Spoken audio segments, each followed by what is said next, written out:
16 வயது என்று சொல்லிக்கொண்டு அம்மாவாக அமர்ந்திருக்கும் கீதாலட்சுமியினுடைய சில கேள்விகளுக்கு பதில் சொல்லுவதற்கு.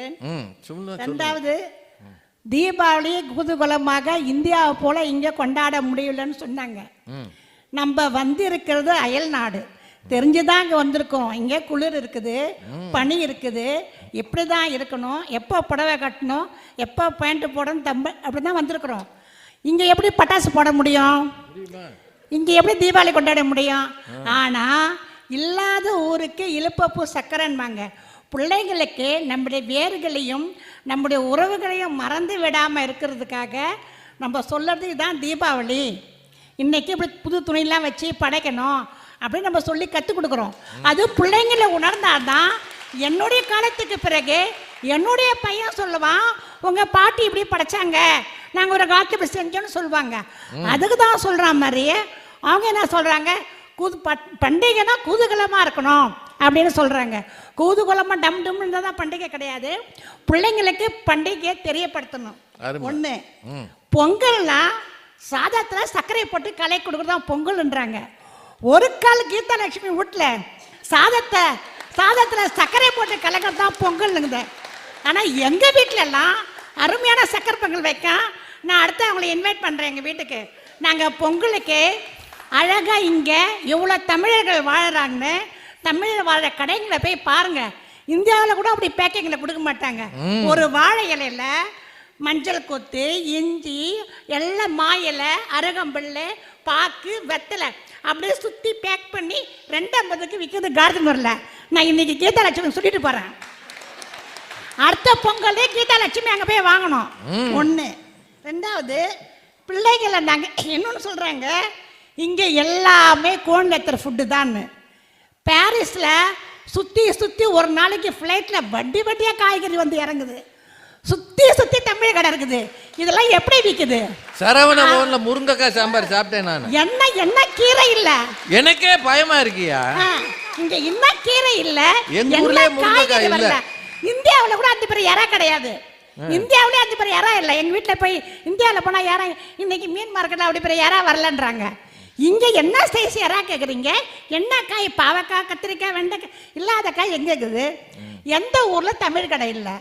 அவங்க சொல்றாங்க இந்த ஊர்ல இந்த ஃபுட்டை தான் நாங்க சாப்பிடுறோம். நான் வரப்ப பார்த்தேன் அம்மா இறைச்சி கடைன்னு போட்டுருக்கு போர்டு.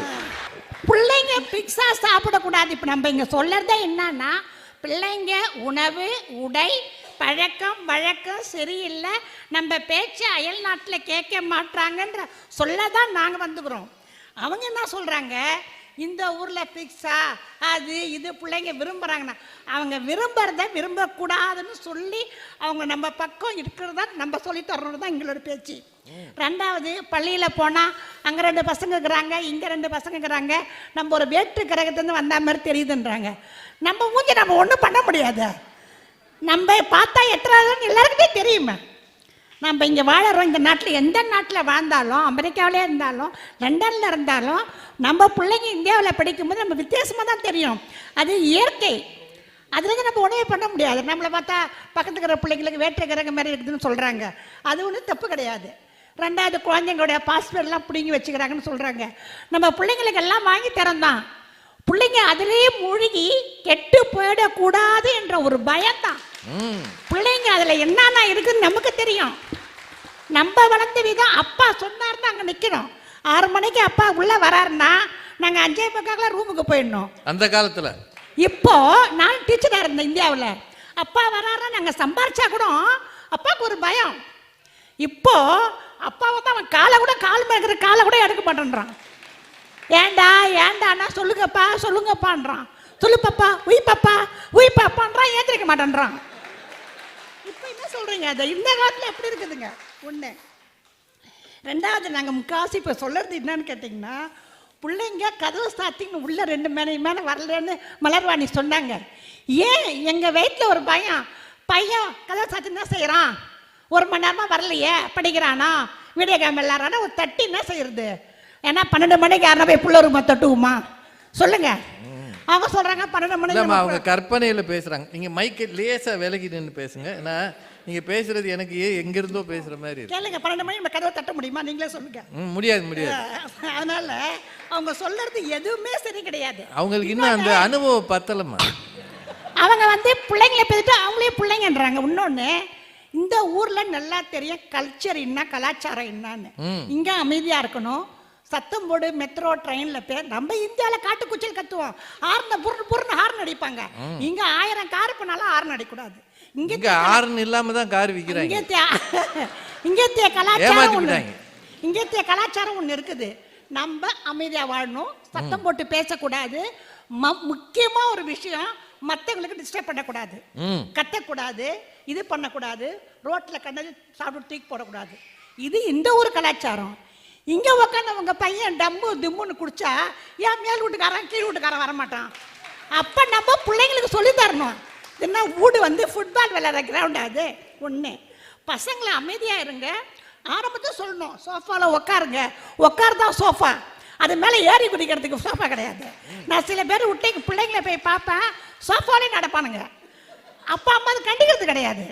அப்போ நம்ம கண்டிச்சு மேலே ஜனங்க இருக்கிறாங்க, பேசக்கூடாது, ஒழுங்கா உட்காரு, நம்ம தான் பிள்ளைங்களை இது பண்ணணும். கண்டிப்பா இருக்கணும். அப்போ பிள்ளைங்க வந்து மேலே வீட்டுக்கார சொந்தக்காரன் வரான், கீழே இருக்கிறவன் நட்பா வரான்னா அது நார்மல் தானுங்க. எல்லாரும் வீட்டுக்குமா வர்றாங்க முன்ன. அதனால பிள்ளைங்களை இந்த ஊர்ல வந்து நம்ம வளர்க்கணுன்றது நம்ம கையில் தான் இருக்குது. அது நம்மளால் முடியல, பிள்ளைங்க நம்ம கோட்டை மீறுறாங்க என்ற சொல்ல தான் நாங்கள் வந்திருக்கிறோம். ஆனால் பிள்ளைகள் இந்த அயல் நாட்டில் வளர்க்குறதுக்கு நாங்கள் எவ்வளோ கஷ்டப்படுறது மலர்வாணி சொல்லிட்டாங்க. இருந்தாலும் என்னுடைய தரப்புக்கு ஒரு 2-3 தகவல் மட்டும் சொல்லிவிட்டு வாய்ப்புக்கு கொடுத்ததுக்கு நன்றி சொல்கிறேன். முதல்ல பிள்ளைங்க இந்த உடை விஷயத்த எல்லாருக்கும் சொல்லிட்டாங்க. உடை வந்து பெண்கள் நம்ம சொல்றதை கேட்கறது இல்லை, ஆண்களும் நம்ம சொல்றதை கேட்கறது. கடையிலே அது மாதிரி தானமா. இப்போ பையன் நடத்த எனக்கு ஒரு பையங்கிறான், எங்கப்பா போற? நான் ஒரு இடத்துக்கு போயிட்டு வரேம்மா. எத்தனை மணிக்குப்பா வருவேன்? எனக்கு தெரியாதும்மா. ஏன்பா எப்போ வரேன்னு தெரியாதும்மா. அங்கே போனால் தானே தெரியும். நீ இங்கே எப்போ வரேன்னு கேட்குறியான்னு கேட்குறோம். சரி, மறுநாள் செருப்பு போடும்போதே சொல்லிடுறான், அம்மா அன்னைக்கு கேட்டியே எப்போ வரேன் என்னான்னு. போகும்போது என்கிட்ட நோய் இருக்காது, எப்போ போகிறேன் எப்போ வரேன் இப்பயே கேட்காத. 2ஆவது நாள் கேட்டால் நான் போகும்போதெல்லாம் இதே உனக்கு பிரச்சனை ஆகுதுன்றாங்க. ஏன் நம்ம அப்படி கேட்குறோன்னா, பிள்ளைங்க எங்கே போகிறாங்க, சீக்கிரமாக வரணும், இந்த ஊர் எப்படி, நம்ம ஊர் விட்டு ஊர் வந்திருக்கிறோன்றத பிள்ளைங்களுக்கு நம்ம உணர்த்துறோம். இன்னொன்று, இந்த ஊரில் பிள்ளைங்களை கண்காணிக்க முடியாததுக்கு 2 காரணங்கள். ஒரு காரணம், இந்த ஊரில் ஆண் பெண் பெரும்பகுதி, நான் எல்லாரையும் சொல்லலை, ஒரு சிலரை சொல்கிறேன். ஆண் பெண் இருவரும் வேலைக்கு போனால் தான் குடும்பத்தை நல்லா ஒரு பேலன்ஸ் பண்ணி நடத்த முடியும். அந்த மாதிரி சூழல் இந்த ஊரில் இருக்குது. 2வது, இந்த ஊரில் நம்ம படிச்சுட்டு வந்த படிப்புக்கு ஏற்ற வேலை கிடையாது. ஏதோ ஒரு வேலை கண்டிப்பாக செஞ்சு தான் வேணும், நம்ம தள்ளப்படுறோம். அப்படி ஒரு வேலை செய்யும்போது கணவனும் மனைவியும் மாறி மாறி பிள்ளைங்களை வந்து சரியாக பார்க்க முடியாத ஒரு சூழல் கூட வருது.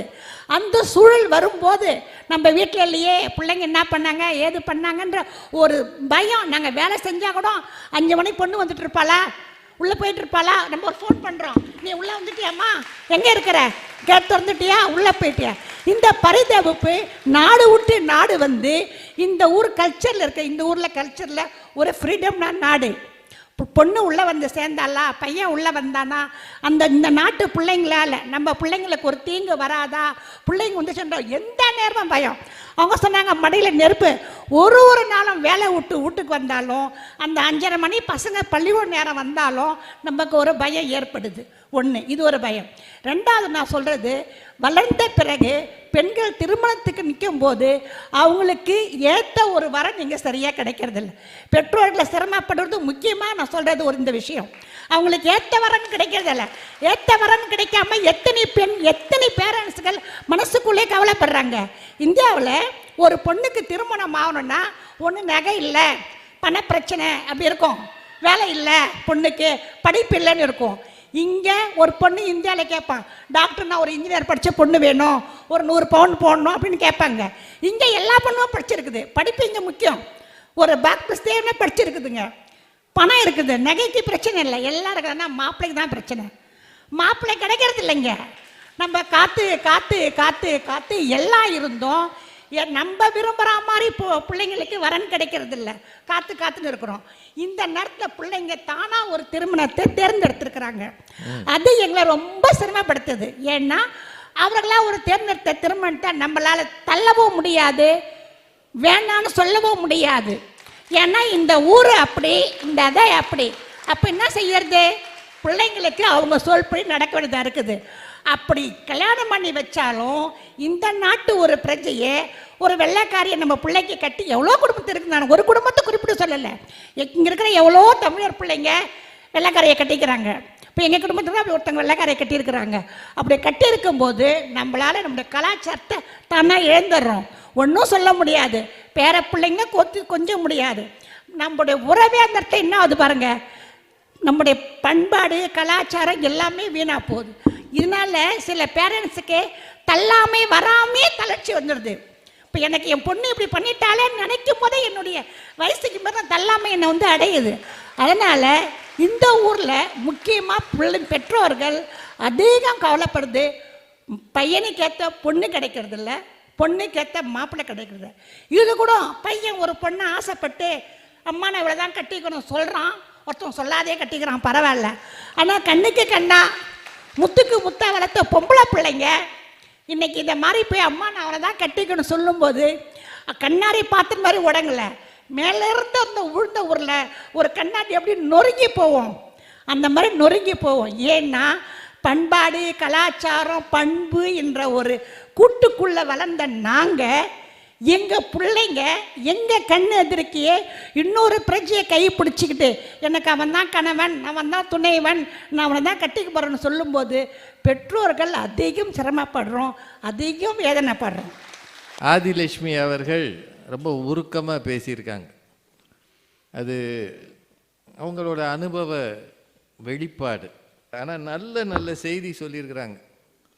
பிள்ளைகளோட திருமணம், கல்ச்சுரல் ஷாக். அப்புறம் விசா எடுத்து வரும்போதே பொங்கல் வச்சுட்டு தானே வந்தீங்க, பொங்கல் வைக்க முடியாதுன்னு தெரிஞ்சு தானே விசா வாங்கினீங்க, ஷெங்கன் விசா. நீங்கள் எல்லாரும் பெர்மிட், ஒர்க் பெர்மிட் தானே வாங்கியிருப்பீங்க. எப்படி வாங்கினீங்களோ தெரியாது, நான் வாங்குறதுக்கு படாத பாடுபட்டேன். அவரெல்லாம் தெரியும், அவருக்கு படாத பாடுபடுத்திட்டாங்க. நீங்களாம் அதுக்கு எதுக்கு போகிறேன்ட்டாங்க. முதல்ல ஃபஸ்ட் டைம் வாங்கும்போது ரொம்ப சிரமப்படுத்தினாங்க. இப்போ அவ்வளவு தூரம் நாங்கள் செய்கிறோமே, எங்களுக்கு எவ்வளவு நெருக்கடியாக இருக்கும். 2 பேர் வேலைக்கு போகிறோம், எதுக்காக போகிறோம்? பிள்ளைகளுக்காகத்தானே. இப்போ 2 பேராலையும் பிள்ளைகளை சரியாக கவனிக்க முடியலையே. ஆனால் அந்த பிள்ளைக்காக நாம் சேர்க்கிறோம் சொத்து. ஆனால் பிள்ளை எங்கே போகிறது அப்படின்னு ஒரு ரொம்ப சென்டிமெண்ட்டை பிடிச்சிட்டாங்க. உண்மையிலேயே இந்த மாதிரி இந்த பட்டிமன்றம் திசை திரும்பும்னு நானும் நினைக்கல.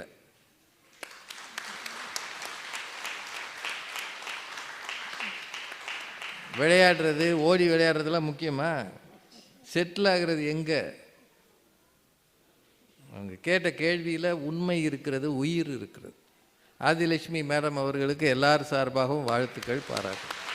இப்போது நிறைவு பேச்சாளர் இங்கே வந்ததுலேருந்தே பேசிக்கிட்டு தான் இருந்தாங்க அந்த அம்மா. இப்போது பிரீத்தி அவர்கள் ஒரு இடத்துல நின்று மைக்கில் பேச போகிறாங்க. வாங்கம்மா.